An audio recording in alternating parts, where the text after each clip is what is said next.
Hello, happy holiday and happy long weekend sa tanan. Alam nyo guys kung wala ko kailaw holiday oy. Kay usahay man good mangibabaw gyud ang mga bayro nun, mga billings.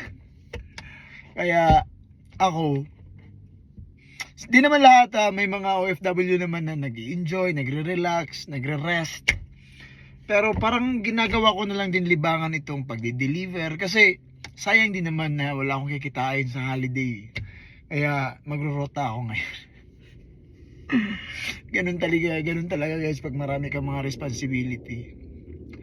Minsan maisip ko na ang sarap ng buhay na nasa Pilipinas ka, nakabakasyon.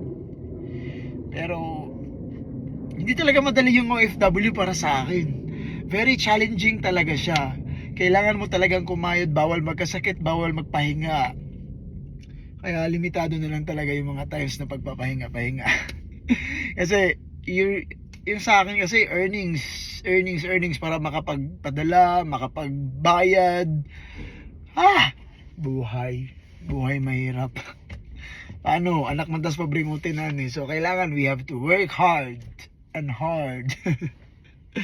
Pero maging happy lang always and positive. Yun lang naman ang importante, di ba? Be happy always, all the time.